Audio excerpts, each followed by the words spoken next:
Hello and welcome to Nerdarchy for Nerds by Nerds. I am joined by Alphinius of Gooey today. How are you doing, sir?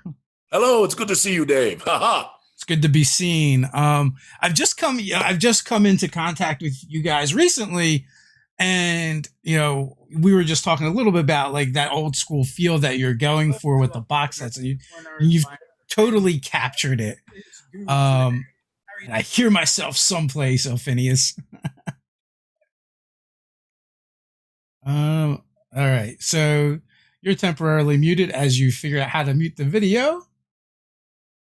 No worries. But anyway, so you guys are putting together these adventures and adventure paths, and they're freaking enormous. They're huge.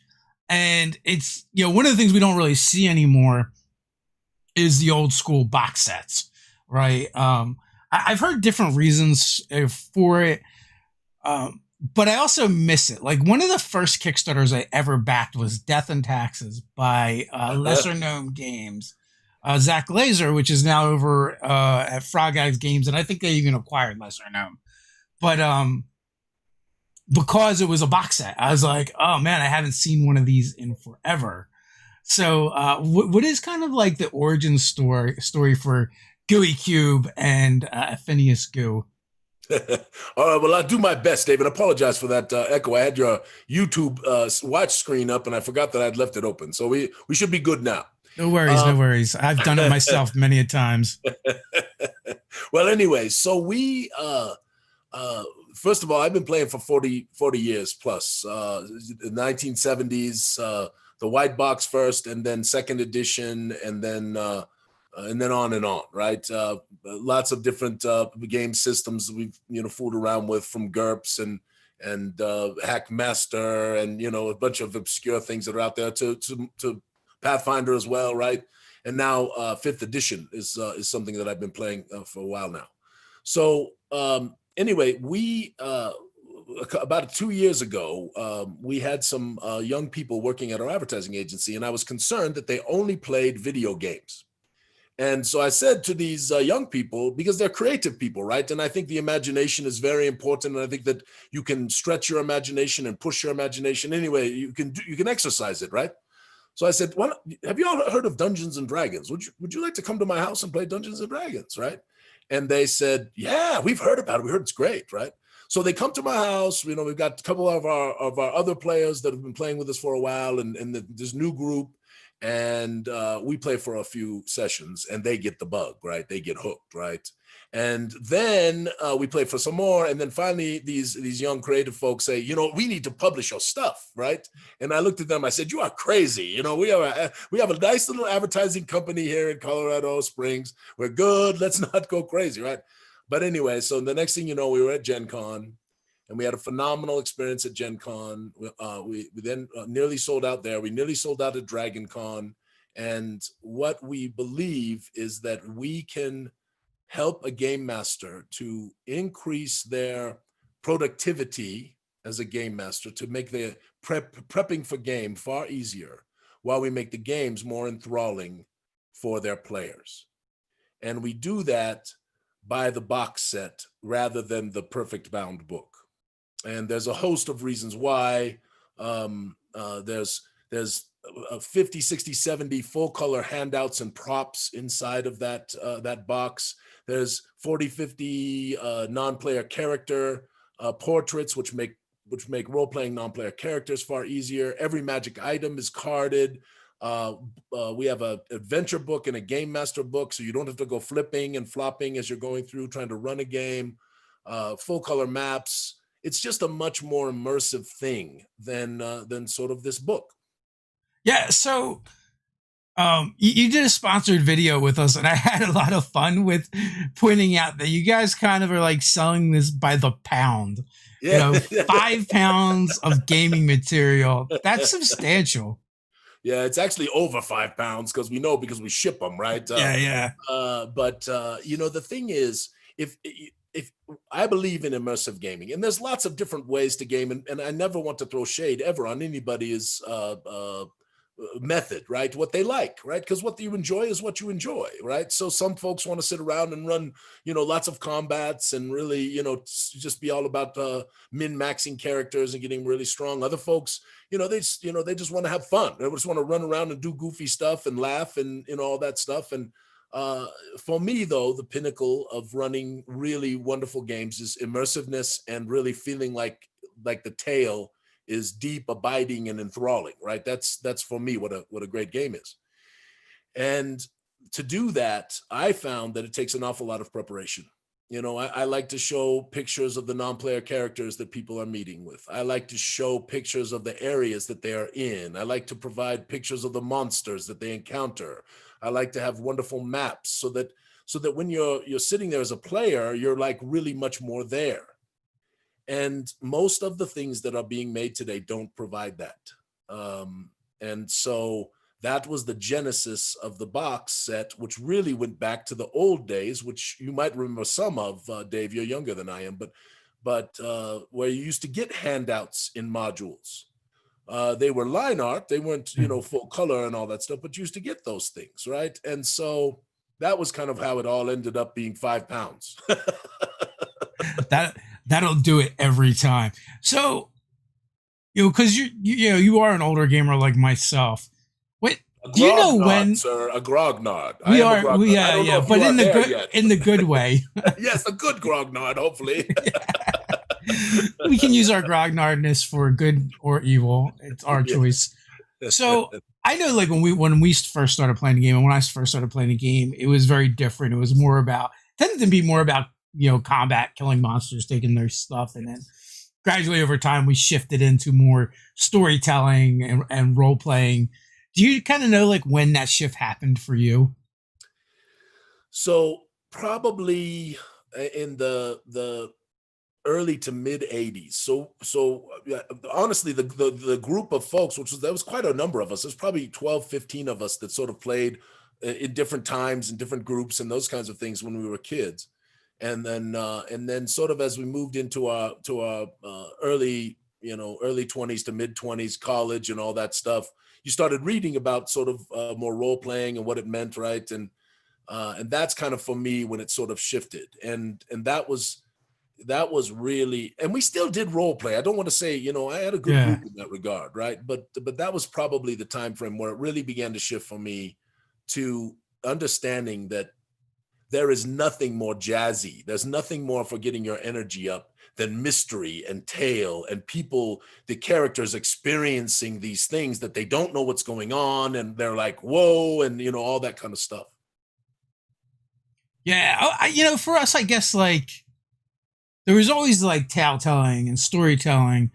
And it wasn't until later that we started getting more into immersive. You know what happened? Like for us anyway, we started having more like college kids show up at our table.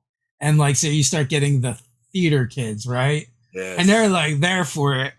And, it was truly like magical and different the first time someone plays a bard at your table and they full on begin singing, right. Compared to like, where we used to play the game and always talk in third person. And we were telling stories, but we weren't like immersing ourselves in the character and role playing, that deeply. And it's been kind of like an evolution. Now, like, and also too, like you mentioned, like you started reading about, role playing, and the information just traveled slower, right? Now it's like all at your fingertips. Pull out your phone, you can look up whatever. There's a YouTube video with people, role playing on the screen, where we had to like, there were zines and magazines that we could get, and there was articles. So the information just got out slower, and it wasn't as readily available. Yeah, you didn't just turn on a stream and watch it on your computer, right? In fact, computer games didn't really even exist when I started playing these games, right? And that was what was so magical about them, right? All of a sudden, you're playing this thing that's going on. It's not. I played all these board games, right? I played these tabletop war games and all this stuff, right? But all of a sudden you're playing a game and it's dancing here, right? It's dancing all in your mind, and you're like, whoa, and it just stuck for me. And my kids, well, not all my kids, but two of my kids play, and And Ms. Goo does not play. She thinks I am crazy, but she still loves me, which is marvelous, you know. But I tell you, I really believe in my heart of hearts, Dave, and I think you probably believe this too, that there is nothing like an ongoing campaign that has depth, and it's all about the player characters, and there's all this mystery, and something happens here over here, right, that all of a sudden has germane over here 10 sessions later, and then you have to go back to these places, and all these things are happening, and the plot twists and all that stuff. And that is when people say to you what I think is the most important thing for most game masters around the world, which is, that was a great game, right? Yeah. That's all we want to hear, right? Yeah.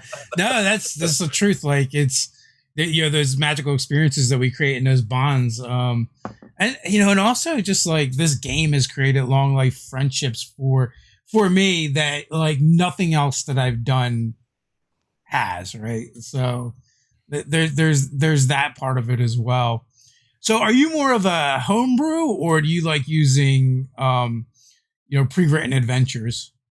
Well, so you have to kind of go through the evolution a little bit, right? So one Greyhawk, we kind of, I'm gonna say, farted around with. I apologize for using the fart word. You know what I'm saying? But I have a video on the biggest problem that faces game masters around the world, which actually has to do with farts, but that's a whole different thing.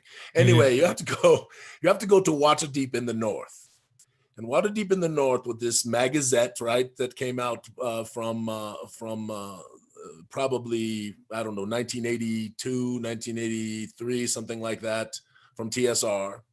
And I think it was TSR. I don't think they were Wizards yet. And of course, it was written by the marvelous Ed Greenwood, who's one of my heroes, right?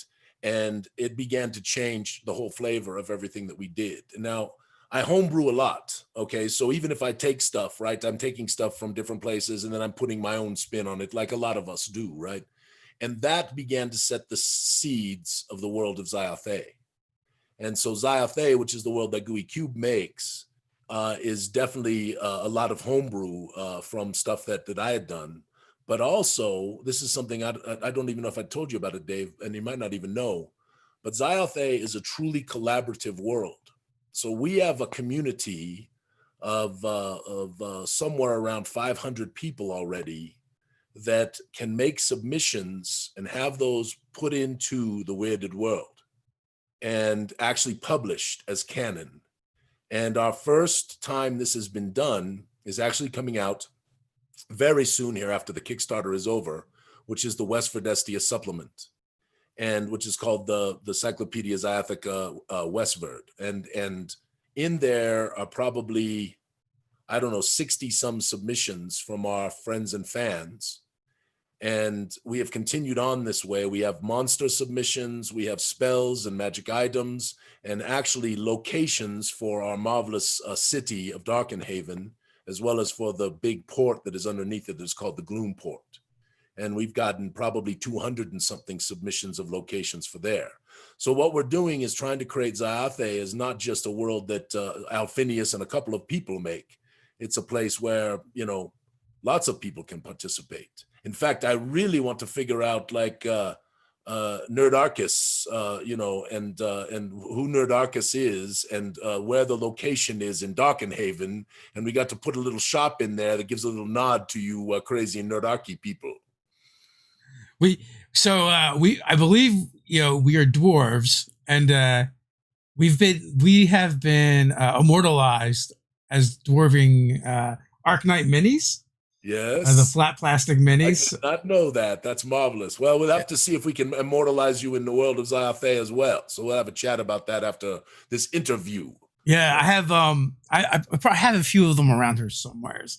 But yeah, you know, the artist did a really great job of capturing our likeness as dwarves in those, which is a lot of fun. And also, I believe Ted just recently, I know Ted just recently hero forged himself into a mini and painted it. So yeah, we've actually got a portrait program where you can submit your actual picture and then your character description, and we do portraits of people, and some of those have just begun appearing now in our adventures. and in our supplements. And so it's really, I mean, it's a very different take on making a world and homebrewing a world and creating something in a community rather than as an individual. We're looking at a fan fiction channel and a whole lot of other stuff, because Ziathe is pretty special, really. It is, and it gets more special all the time because of our marvelous community, you know. So, where does this community live? How can people interact with it? Well, people would be most welcome. There's a closed Facebook group, weird term, but it's what it is, right? It's a Facebook group, and it's called the Gooey Game Master's Den of Enlightenment. And so there's over 1,000 people in, that's over 1,100 people in there now. You know, it's crazy. You know, we have these marvelous folks, and they just keep coming. But I think it is because they're creators, right? I think many of us, like you, Dave, I mean, we're creators, right? We make things, we homebrew stuff, we make non-player characters, we make locations, we do all this stuff, right? And the only people who ever get to see our stuff is sort of the folks around our table. And so to give people the opportunity to be a part of that and actually have other people see their stuff and meet their characters and all that stuff, I think is very attractive. So we have a Facebook group, which you can go to our Gooey Cube Facebook page and you can join right off there. It's the only group we have. It's called the Gooey Game Master's Den of Enlightenment. We also have a Discord server, which is approaching like 500 people. So I don't even, this is crazy. I don't even know that this kind of thing was going to happen, but we are so blessed is the best term I can come up with. It's just amazing how we have so many creative and wonderful people who want to be a part of Ziathe. So, what is so how is using Discord for you? I feel like Discord I've been really slow to adopt. As a grognard, I'm just like, there are just so many different platforms out there and media. I was just like inundated. Well, we obviously we use YouTube for our videos, right? So we have our videos, we have a bunch of those, right? And trying to do more, right? And then we have we do a Twitch stream. And then I guess, we do that sometimes with things. And then we use Discord for our meetups. So when we're doing sort of getting a submission out there or something, we go have a meetup and a bunch of people show up in Discord and we talk about the next submission and what we're doing or whatever. And we typically do 3 of those around the same topic, and we get 50, 60, 70 in each one of those. I mean, it is the social media spread is kind of hard. I know what you're saying. It's a pain in the Katushi sometimes. So. Oh, you also do marketing, right? That's like that's your alter egos gig. Yeah, that is my secret identity, yes, so to speak, actually. But so this is my passion, right? So the problem with this, people told me when I started down this path, they said, nobody makes any money in the game business, and I don't know if that's true or not. We're going to try to find out, but we haven't made any money yet. That's for sure. I was told by someone that's been in this business for a while, if you want to make $1 million, start with 2. Well, we have done a lot of investing. I must admit that is the fact. Not got much out, but part of that is really because our plan was to go to about somewhere 15, 18, maybe 20 conventions this year, and we do very well at conventions. People love when they see our stuff and they understand it, right? Because it's such a paradigm shift. Because what you're used to, this is an adventure. An adventure is a perfect bound book. It's about this thick. It's 200 pages. And you have to do a crap load of extra work to kind of make it sort of tie together, right? So that's an adventure, right? So all of a sudden we're laying in front of you, no, this is an adventure and it's a totally different thing. But we're really bad, Dave, because we cliffhang the game master. So we don't give you the 5 paragraphs at the beginning that says, here's everything that's going to happen in this campaign. We don't do that. We give you enough to run the first chapter and do whatever little side things you want to do and add your own spice, all that stuff. But then we cliffhang your butt right at the end along with the players. Because I'm a game master just like you. I want to be entertained. I don't want to read an instruction manual. I want to read something that like makes me go, whoa, and makes my imagination go sparkle, right? And all that stuff, So Go ahead, Judging please. by the Kickstarter, the feedback must be really good from the products that you're putting out. I mean, first Kickstarter, you've done 6 figures, over 100,000. So people seem to be digging it. Yeah, well, I do, Dave. I'm going to send you a box, so I'm going to do that after we're done, so you can really see for yourself. I truly believe that there is a hunger out there for running more immersive adventures. And I think when people watch some of these marvelous streams, and they're out there, some of these marvelous streams where really around the table, it feels like it's going on. And some of them are little reality TV, but the fact of the matter is games do happen like that and people hunger for that. Yeah, yeah. But to actually make it, right, all of a sudden becomes an onerous task for someone who hasn't really been doing it for a long time, or even if they've been doing it for a long time, they just don't have the time to do all the prep work.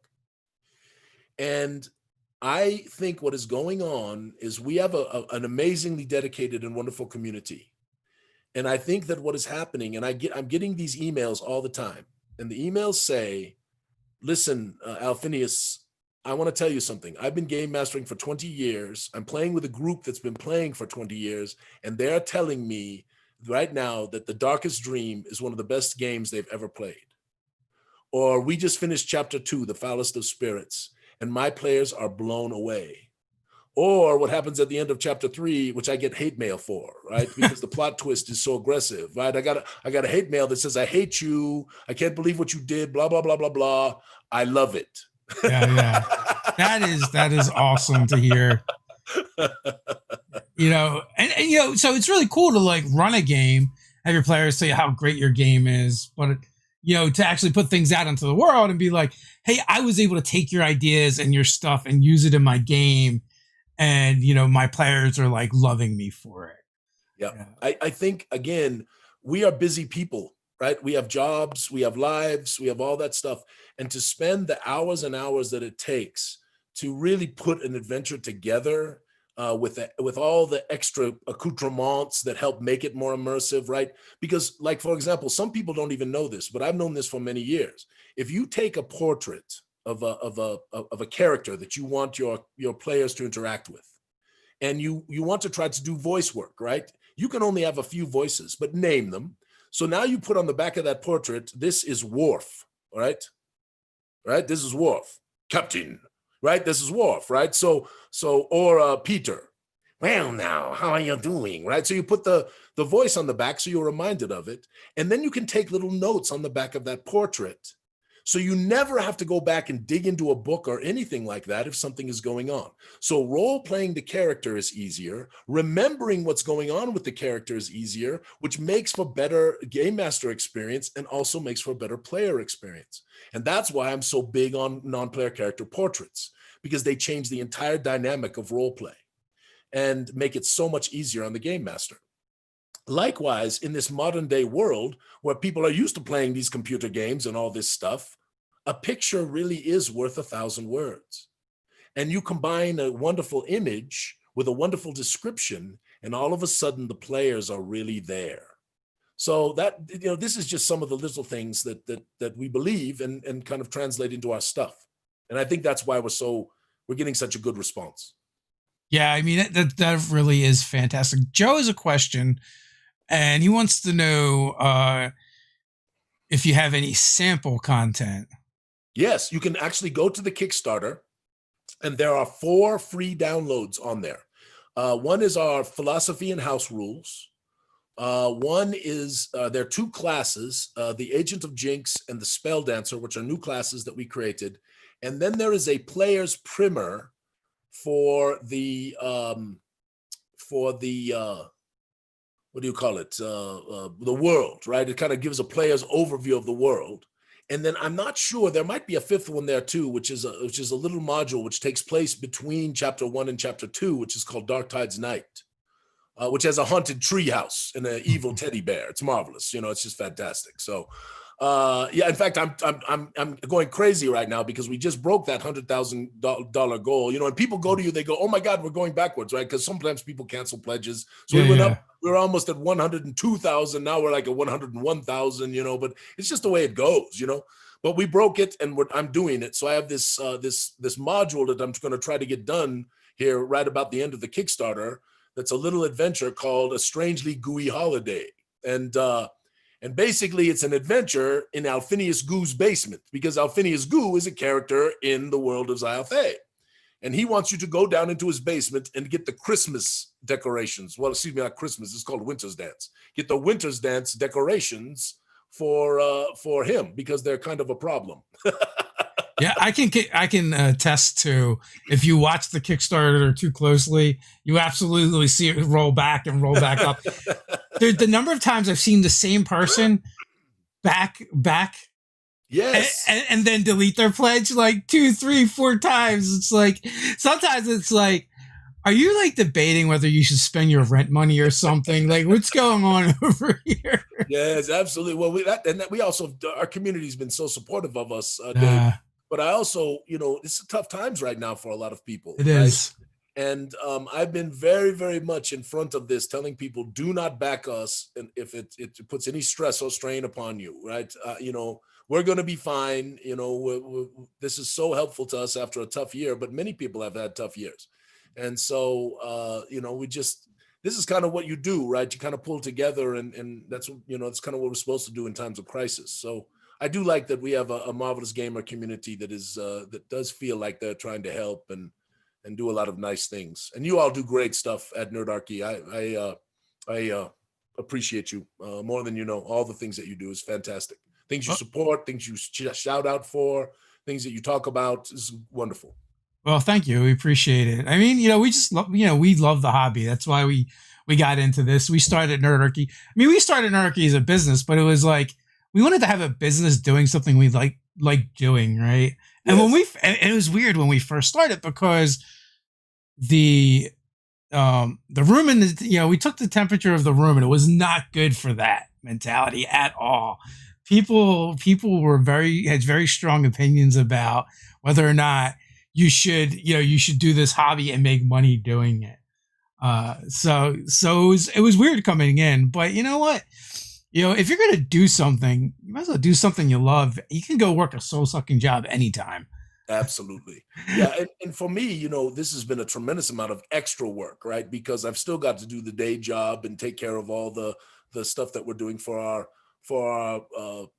customers, our clients that we have in the agency. And so this has really got to be a night project and a weekend project for the most part. And so, but it's really fun. This is why we do it, right? Because we do love the hobby. We love the aspects of it. I agree with you completely. And, the community is so great. And also it's like, the community has come around and changed on that a lot. But, we were very honest about what we're here to do. Like we knew we were going to build an audience and figure out what they wanted and try and sell that to them. And, I feel like as long as you're honest with it, there's nothing wrong with it. And, and the biggest thing is like, we're going to wait for them to tell us what they wanted, right? How could we serve them? How could we help them? So Doug wants to know, favorite part of the Alphinius setting that came about 100% by players' interaction with some totally random thing you placed in front of them during a game. Well, so I can't give away too much. Yeah. Because I'm doing a little, I think we're probably going to go up from where we are, right? Because, supposedly the last 3 days of the Kickstarter go kind of crazy, right? And we've got some marvelous stretch goals at the 105, 110, 115,000, all the way up to 130,000 level. And so there's an adventure in there. There's a free adventure we're going to do called The Glooming Doom. And there's a little thing in there that happened with a group of my players some years back that I'm going to put in there. That I don't want to say it because it's cool, and it's kind of fun, and I think it's pretty amazing. Now, there was another one that happened where there was kind of a fight club that was in a city, and it was just there for sort of a little entertainment value on the side. And one of my players decided that they were going to be the fight club contest that night, right?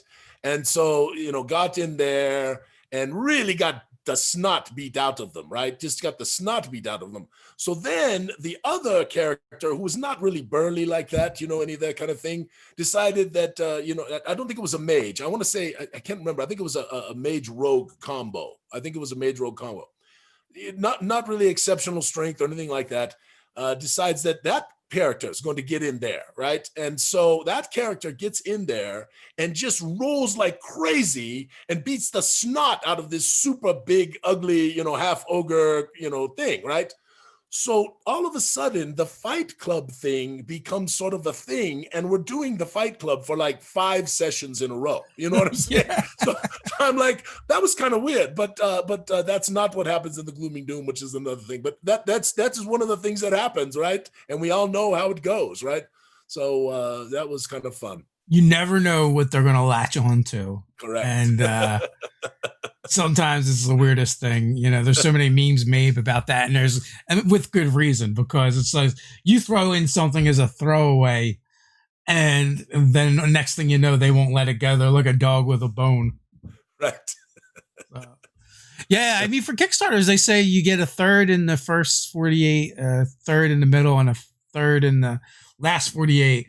So yeah, you could do well over 130 based off of the numbers. You guys fund it really quick. Yeah, our first 2 days, I think it was $70,000, something like that in our first couple days. Yeah, so according to that math, that would put you right around 180. But I feel like when you do really well on Kickstarter, then it starts breaking the math a little bit too. So we'll see. For us, all this is buying us is the opportunity to keep investing, because without the conventions this year, it was going to be really, really rough. So this is helping a lot. I mean, it's going to enable us to make Chapter 4 and Chapter 5 of the adventure path, the Darkest Dream, which begins there, right, which is the Red Star Rising campaign. We're going to be able to make the East Redestia volume of the Cyclopedia. And I don't know if you've seen, but our maps, Dave, everything we do, we are trying so hard to make it just top quality, beautiful, just really, you can get an idea of it watching that video. I think you watch the one with the boxes, and it kind of has the stompy beat in the background. And yeah. Yeah. I originally watched the longer video with you talking, and then thumbing through the Kickstarter, saying all the stuff. It looks great. It looks like the Kickstarter itself is laid out really well. Well, I tell you, Dave, I'm gonna tell you. So I have had a dream for a long time of making sort of my city, and it's not really my city now, because there's probably 300 or 400 locations that belong to other people, right? Because they put them in there. So we have this amazing city that it's what's called Topside, and Topside is the city itself, and the Governor's Isle is on the Mistroon River, and it's got waterfalls that fall on either side of it because it's on an island. And then down below it is this thing called the Maw, and the Maw leads into the Gloomport, and the Gloomport is the harbor district for the city, but it's all in this massive sea cave. And I really believe that because of the amount of money we're spending on artworks and what we're spending on the maps, wait till you see, I don't know, you can see a little sample of the map on the Kickstarter. I want this to be one of the greatest cities ever made for fantasy campaigning, and I think we can get there. I'm very excited about it. So what are some of the selling points of your city? If you're a tour guy giving the tour, how would you entice tourists into your city? Well, my friend, first and foremost, it is not a city that is really a good city or a bad city, right? It is a city that is sort of real, right? And there are intrigue and politics and different factions that vie for control. There are the wealthy that live on High Garden, which is called Snob Hill, yes? And there's a collegiate area, yes, where you can actually come and enjoy learning about all manner of things, including alchemy, including the wizardly arts, these kinds of things, right? This is also the seat of the Republic itself, and that brings an additional layer of politics within there. But unfortunately, The Republic is beginning to crumble. It is not what it was.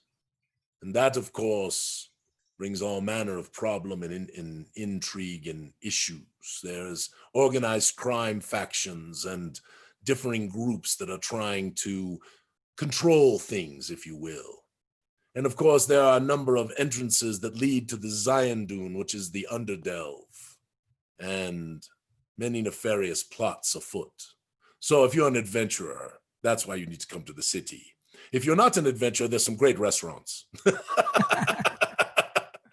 Awesome. I don't know if you've been to PAX Unplugged yet, but it's one of my favorite conventions, right? It's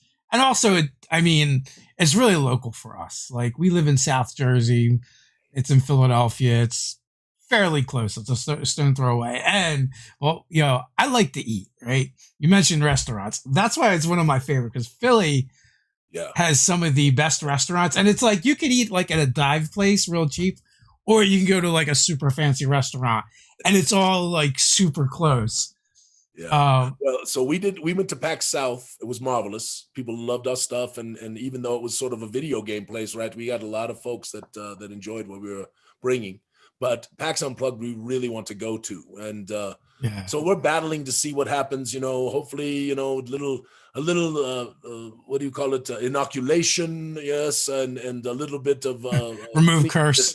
Yes. Remove curse. Yes. Cure disease. And maybe we're back together again next year. And I really hope so. We're going to have a Gooey Cube party at Gen Con, and assuming that can happen for all of us. And we're just excited to watch what happens, Yeah. So my good friend Jacob Buds from XP to Level 3, he did not like the city of Philadelphia compared to Indianapolis and Gen Con, because it was a real city, right? Real cities are gritty, they're dirty, and you're gonna see a bum on the side of the street paying at some point. Yeah. Yes, you will. That's what real cities look like.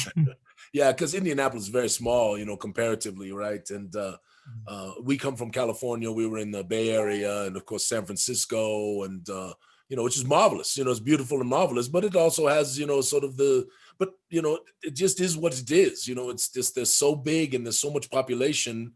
It's almost impossible to not have stuff that is maybe sad, maybe disappointing, right? And also kind of gross at times, right? Yeah. So and of course you got to watch certain areas where you don't want to go and be careful, all that kind of stuff. But we love San Francisco. We love San Francisco, and I've been to Philadelphia a few times, and I think Philadelphia is marvelous. Yeah, Doug. So Doug is our content director over on the website, and he says, "Truth, wasn't there 2 hours before I saw that?" Hey, it's the city of brotherly love. Yeah, it'll be great when the conventions finally kick in again, and we can meet in person. That's my favorite part. Like, I barely play any games when I go to conventions. It's more like there's more drinking and hanging out than anything, I feel like, because it's like, I'm fortunate because I get the game all the time, but what I don't get to do as often is hang out with my internet friends in person. Well, can I tell you a tale? I want to tell you a little tale. So one of our partners is named Colt. Now, Mike and I have been playing games for a long time, but Colt has never really played any of these TTRPGs, and he loves the idea of it. It's just not sort of his thing. He's sort of a cowboy, honestly. If you really met him, I mean, it's sort of a city slicker cowboy. It's hard to explain, but anyway. So did you tell him there's Western? Yes, there's Western. That's exactly right. You need to play the one of the Western ones. We actually have fusils in Xayathe, which are sort of fantasy firearms, which are pretty cool. But anyway, so Colt goes with us to Dragon Con. And, Dragon Con is kind of famous for that party, right? That big, huge party that everybody goes to, right? And it's like huge numbers of people packed in there. So this is 2019. And this big party is going on. And there's police officers kind of standing around everywhere. And he says to me, I went to that party and I was kind of amazed at something. And I said, what were you amazed at? And he says, well, first I noticed that the cops were all sort of texting on their phones and not really paying attention to security or anything like that. And I was like, yes. And he says, and then I noticed that, there's lots of people standing around and they're drinking and they're kind of, having a good time, but nobody's fighting, right? Nobody was punching anybody, right? he said the cops were totally bored. And he says, I think the gamer community is the greatest community I've ever seen in my entire life. Well, think about that from someone who is totally outside of the gamer community, giving that kind of compliment to us. What a marvelous thing, yeah? Yeah, no, absolutely. I mean, most of our conflicts are fictional, so That's right. And they're pretty lethal. Let's speak the truth. yeah. So like I went from I transitioned from doing heavy construction full time to doing this. And like it's nice to have a job that doesn't have a death statistic, or all the deaths are fictional, right? And I just get to either, revive that character or, roll up a new one. I haven't dodged a tractor trailer in a long time. That's good. No, we appreciate that, Dave, because everybody likes watching your stuff. So we want to keep you around for a while, right? No one appreciates it more than I think, and my wife. Well, the thing is, the thing is, so many people are out there, and I really believe this is true, and they're hungering for these experiences that we have, right, as gamers.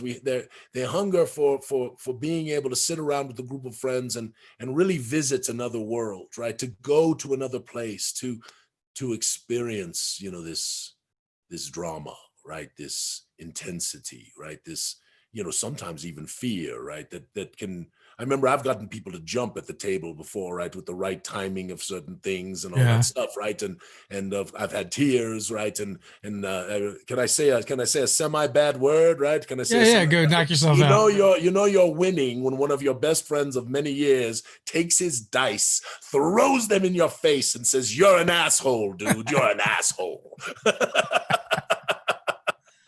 But that is what, this is the experience that we hunger for, and want. And I just encourage people out there who are younger DMs or new DMs or people who've been DMing for a while and your game isn't quite, as interesting maybe as you would like it to be. You're going to get there. You keep going, right? You keep pushing, you keep practicing. And I do think that one of the reasons why we did what we did is because I do think we arm people a little better to make those kinds of experiences happen.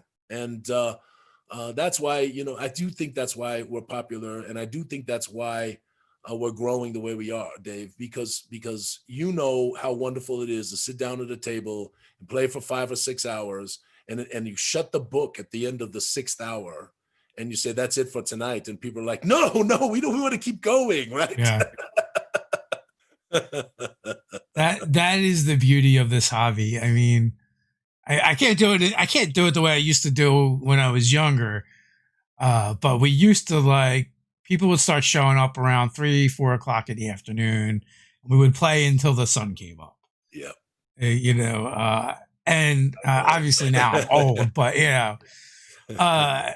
and people would just they'll just keep playing, and I've definitely heard plenty of stories of people just playing for a weekend straight, and then or as kids we used to in the summertime go sleep over at our friend's house and we would just keep playing, stop to eat, and that was it.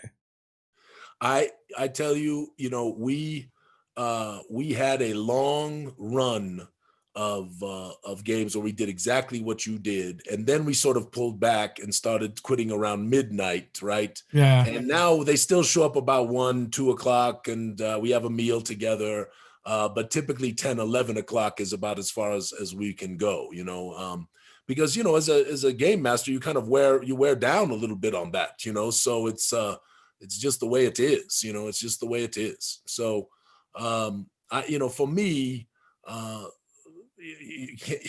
I mean, I'm almost 60 years old, right? So sort of standing up for 7 hours and really, blowing, just all, keeping the energy and all that stuff can be a little tough. I used to have a little libation every once in a while at the games. I tend to not do that anymore because I get sleepy. Yeah, yeah. So you're a stand-up GM then? I would say 50-50. Yeah. Right. I would say that, and I walk around the table too, right? I'll get in your face a little bit, and that I tend to not stay always behind the screen. That sometimes is logistically impaired, depending on if I got 5 tables sit around me. You know what I'm saying? Yeah, yeah. I love miniatures. I love terrain features and those kinds of things because I do think they aid in immersiveness.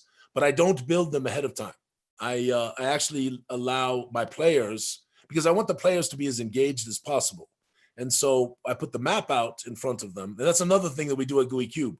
There's no tracing paper or graph paper or any of that kind of stuff, and you don't even have to draw, on a mat unless you want to. We provide these really beautiful maps and what I tell people say all the time, you can't show the players the map ahead of time. They'll know where everything is, right? And I say, no, think about Fog of War. You're going to take and get some black sticky notes, and they're available. They're cheap. Get them on Amazon or whatever. And you're going to just put those black sticky notes all over the map, and you're even going to put decoy ones going off where there's nothing. So the meta gamers are being, taken care of, right? And now you just take them off and you have Fog of War. And since the maps are fully illustrated and beautiful and all the weird stuff that's in there is on there, all of a sudden you're more immersed. Anyway, my point being that I forgot what my point was being. But, something the players do. Oh, yes. So to give the players more opportunity to be engaged in the game, right? I actually have them construct the locations.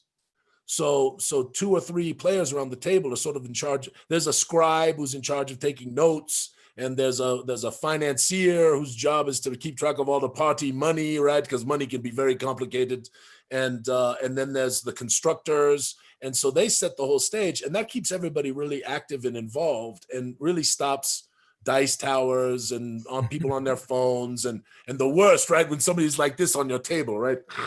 That's the worst. You're like, oh my God, I'm a terrible game master.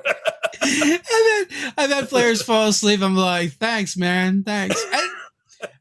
And but I think it has more to do with going back to being adults and playing and having a work week before, your game than anything. But I tell you, I can't imagine my life without TTRPGs. I can't imagine the impact upon it, the community, the friendships, it's just, and I understand your attraction for creating your little Nerdaki business. This is so much more enjoyable than typically a day job now. And I don't mind, my job. I'm fortunate. I have great partners and great clients and folks that I work with, but this is still more fun, right? Yeah. Than that. Right. And so, for me, depending on what happens, I'm 59, depending on what happens, 58, almost 59, depending on what happens, in the next few years, I can see this sort of becoming sort of the full thing for me, depending on sort of how it goes. So we'll see, but I sure would like it. Like, you told me before, right? I stay at home and I work from home. It's kind of nice. I don't have to commute. I have great sympathy for people who have to commute in some of these big cities. This is hard. Yeah, we've got this Life 360 app on our phones for the family, and it just tells us where the kids are and where everyone's at. And it's mine's hasn't left home in, it's always a date where, they tend to go out much more than I do. Yes. And now that I used to go to Ted's once a week, and we would, we'd film videos, and then, we would game in person. So, I might leave the house a couple times a week. Now it's that thing just doesn't move. Right. I'm a sluggificant. Oh my goodness. Yeah. By the way, that's a monster. I'm gonna have a sluggificant in somewhere in Zyathe. I'm not sure where, but there's going to be a sluggificant. Sluggificant. So you mentioned monsters. What's your favorite unique monster that people might find? Well, I don't know if it's unique. I don't think that's fair, but I do. I'm actually working on a sort of a pet project, which is the physiology of the Gooey Cube. And there's actually quite a number of different gooey cubes and cubic forms and non-cubic forms and all this kind of stuff that I'm working on. I don't know if it'll ever see the light of day, but I'm Yeah. farting around with it, right? Really, I love this this sort of gooey cube thing, right? And that's why we named ourselves Gooey Cube. And I still can see. I was, in fact, I was on a stream yesterday. I said the same thing. I still can see, you know, Gary and Dave, God rest their souls. Thank you guys for making these wonderful games, and others, right, who are sitting around this table, and all of a sudden somebody grabbed a big green dice. It was probably Gary, right? And he put it down right next to Dave's character, and he said, "Dave, you're being sucked into this gelatinous cube," right? And it was a damn green dice, right? And Dave was like, "What the hell's a gelatinous cube?" And he says, "This is a gelatinous cube." I just think that's kind of what happened. I don't know, because I never heard lore, but Yeah. it just seems like that might have been what happened. There's something accurate sounding about that, even if it's not what happened. So what do you think the appeal to the gelatinous cube is? It's like a fan favorite monster. I don't know. I think the fact that, you know, you get sucked in there and you get dissolved, right? And you find different pieces of things in it or whatever, you know. But I do tell you this, Dave, there's a thing that I really believe. I think that it is a good thing to have monster variability. And what I mean by that is we do that in all of our monsters. So all of our monsters have tend to have sort of differences that can be added or subtracted from them. They're not level specific. So so you could literally encounter, you know, a ghoul, for example, that's really pretty tough, or maybe not so tough, right? Or you could encounter, you know, a goblin that's maybe tougher, or a goblin that's not so tough. Or you could encounter an owl bear that's tougher, because that's more realistic for the world. But it also stops the monster memorizers, right? And you're a monster memorizer, I'm a monster memorizer. Even if we didn't intend to be monster memorizers, we are, because just playing so much, right? Yeah, So you can't help it, especially if you GM a lot. Yes. And so the verisimilitude of having creatures be a little more variable is so much better for the game, because now even you and I, having done this for so long, we open a door and there's a monster there. We don't really know exactly what that monster is going to do, because of the verisimilitude that's created the way we do our monsters. So I think that is a better way, and I think it's a long-term way the whole industry should go, to kind of avoid the sort of memorization stuff. Oh yeah, I mean, that's definitely a great way to do it. I mean, so I've always relied on where like images and pictures are great, but where they kind of fall down a little bit is because of that, right? You show someone an owlbear, they know exactly what that is. Correct. You know, I do find if you pull back and you get really descriptive with monsters, yes, it may not click for them that, oh, you're describing a troll immediately. Yes. You know, and then they have to kind of go through it a little bit, and then it might click like as the combat goes on or whatever. But you know, initially, just by spending a little extra time with the description of a monster, I do think it kind of like pulls them in, and they're like, they don't really know what it is. And like, you can always describe it a little bit different as well. Yes. Well, and you know, and of course, you know, people, you know, when you do the, you know, and the teeth are gnashing, right? And you see drips of froth coming from their mouth, right? And you kind of bring that kind of thing to the description, right? Now it's a little less about what the creature is and about what the creature is doing, right? Yeah. Or going to do. Or going to do, yes. Yeah. And you know, I do find it's really easy to fall into the trap, even for like, maybe even more so for experienced GMs, of just saying what the monster is, right? You know, oh, you see a troll or you see a goblin, and just assume, well, everybody knows what a goblin is. But when you describe these diminutive little humanoids with warty skin, pointy ears, and snot dripping from their nose that, you know, protrudes above their sharp, pointy teeth, with the, you know, and their beady eyes, you know, glare at you, then it becomes completely different. Like, what did the DM just describe to us? Right. So, I mean, there's some traps like that I think feel like we can fall into times. I know I've been guilty of it. That's also like when we know when it's getting late when we're DMing, and it's like, yeah, maybe we should have knocked off an hour ago. You start getting lazy. Well, and also the problem is, right, you kind of get coming towards the end of the night, and all of a sudden the combat that maybe you didn't expect was going to happen, right? Because Yeah. they happen to go to a place you weren't ready for, or something happened that they screwed something up, right? And called like 46 monsters to the room, right? Because they blew a horn or some dumb thing like that, right? And Yes. all of a sudden now you're tied up for the next hour and a half, right? Because you got this big combat, and you're like, damn it, I wanted to go to bed. No, never. Never has happened to me before. Certainly not the very last session we ran. So what's your favorite game food? Favorite, I